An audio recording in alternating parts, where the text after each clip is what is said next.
lui permettre de pleurer quand il est triste. Ça, c'est une chose, mais aussi de lui permettre de vivre son plaisir et d'en parler, de lui permettre d'exprimer son amour. Parce que souvent, les parents sont gênés quand un enfant lui exprime son amour. Bonjour Gilles, Bonjour Agnès, bonjour à vous. bonjour à tous et bienvenue au Réveil émotionnel hebdomadaire dont le thème aujourd'hui est l'éducation. Comment devenir des parents acceptables? Alors déjà, une première question, c'est qu'est-ce qui t'a motivé à choisir ce thème? Alors, j'ai choisi ce thème parce que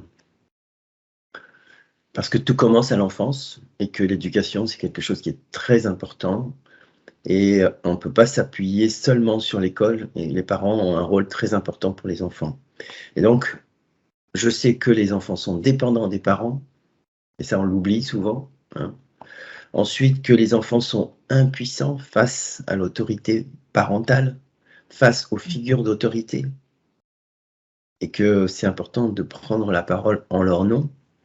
Et enfin, que les enfants ont un besoin d'amour important pour survivre, contrairement aux adultes. Voilà les 3 raisons. D'accord. Et du coup, est-ce que il y a différents types d'éducation ou un courant plus qu'un autre? Mmh. Alors, pour moi, je vais donner quelques indications Mmh. pour mieux éduquer ses enfants. Bien sûr, il n'y a pas une manière d'éduquer parfaite. Moi-même, je suis parent et j'ai fait beaucoup d'erreurs. Donc voilà, c'est juste des indications pour éviter, de faire des erreurs qui peuvent être traumatisantes pour les enfants. D'accord. Par exemple, ça ne concerne pas les parents, mais aussi, les figures d'autorité. Moi, j'ai vécu, quand j'ai été à l'école la première année, j'ai vécu, un traumatisme par rapport à une institutrice qui abusait de son autorité et j'ai été traumatisé et ce côté qui m'a aidé bien sûr, aujourd'hui à faire ce que je fais, bah, a été quand même une blessure importante et donc je veux éviter aux parents de blesser leurs enfants de façon, traumatisante Et involontaire, et j'imagine? souvent Mmh. involontaire, bien sûr, Mmh. D'accord. hein. Il ne s'agit pas d'accuser les parents. Et du coup, comment, quelles sont les pistes alors pour, Alors, éduquer correctement? voilà, quelles sont les pistes et je vais commencer par c'est quoi éduquer? Hein, Ouais. je vais essayer de donner 3 axes, de définition, déjà, savoir ce que c'est qu'éduquer. Mmh. Le premier axe, c'est permettre aux enfants d'acquérir une autonomie dans leur vie. Ça n'est pas, heu, bourrer leur crâne d'informations. Ouais. C'est les aider à vivre une expérience de vie où ils sont le plus autonomes possible. C'est pas leur dire ce qu'il faut savoir, c'est leur donner l'occasion de trouver ce qu'ils ont besoin de trouver pour être autonomes. Ça n'est pas Mmh. du tout la même chose, première chose. Éduquer, c'est aussi accepter de se mettre en parité en tant qu'adulte. Ça évite d'abuser de notre pouvoir, on s'en rend pas compte aussi, hein, mais accepter d'être en parité avec eux pour stimuler leur capacité d'autonomie. Mmh mh. Mmh. Les voir comme des adultes, dès leur jeune âge, pour les responsabiliser. Ça, c'est le deuxième axe. Et troisième axe, c'est, leur permettre d'inventer leur vie, leur permettre de trouver eux-mêmes ce qu'ils désirent dans leur vie. Mmh. Parce que trop souvent, les adultes, les jeunes ne savent pas ce qu'ils veulent faire.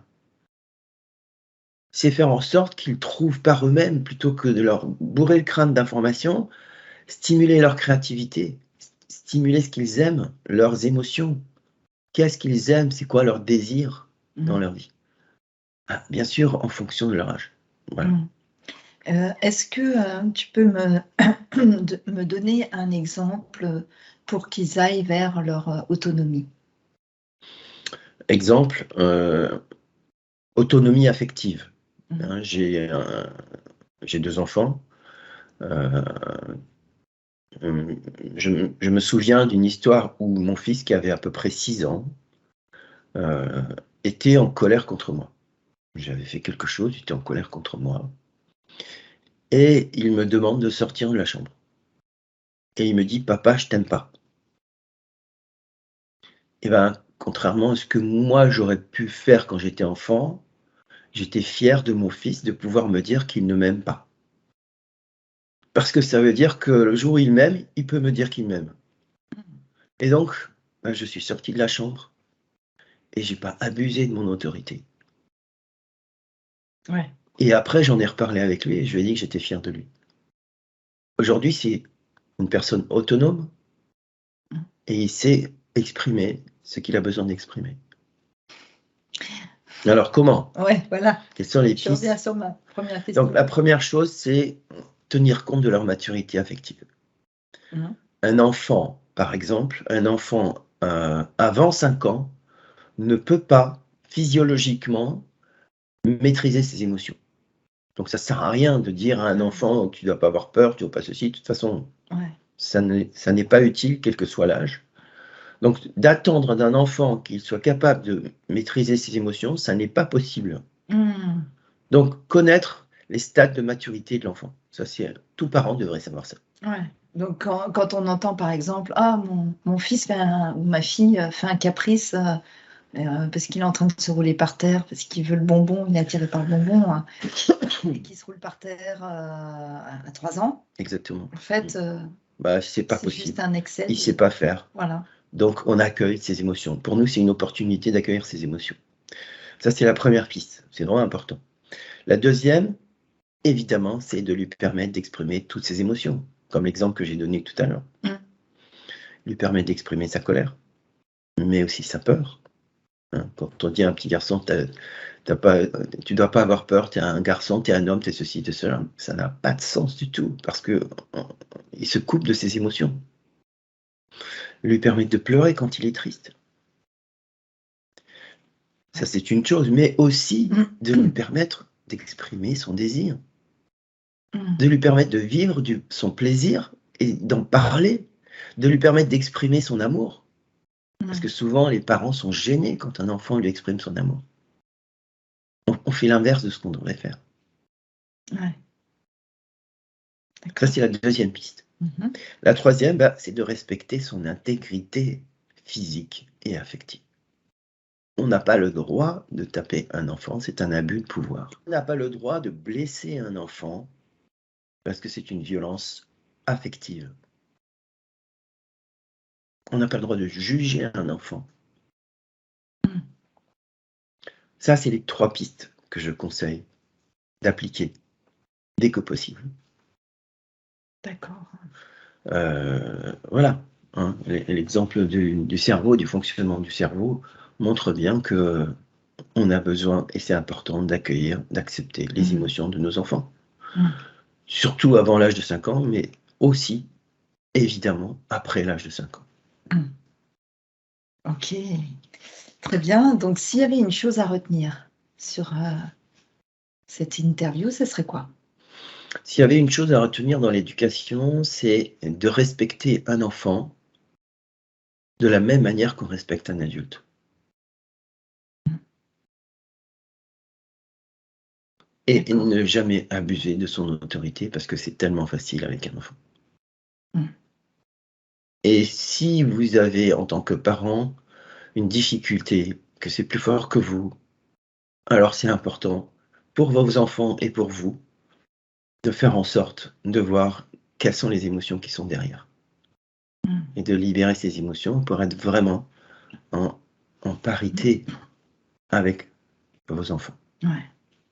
Et quitte à se faire aider d'ailleurs pour, libérer ses émotions parce que seul, c'est quand même, très compliqué. Absolument, Mmh. oui, oui, Très bien, ben, merci beaucoup Gilles pour, avec toutes plaisir. ces informations, précieuses informations.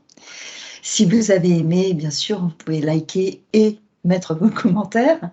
Alors la prochaine interview, le thème c'est la soumission. Pourquoi obéit-on à une autorité? Alors là, on est sur un thème un peu parallèle, c'est-à-dire Mmh. que Ouais. à quel moment c'est important de ne pas se soumettre et à quel moment accepter l'autorité, Mmh. hein. et pas se laisser aller et connaître les biais, les difficultés qu'on peut avoir face à une autorité, que ce soit une autorité politique, une autorité médicale, une autorité scientifique. Garder son intelligence, j'ai envie de dire, et décider par soi-même si j'adopte le comportement demandé par cette autorité ou pas. Ok, très bien. Ben, merci Gilles, à la semaine prochaine. Merci, à bientôt. Au revoir.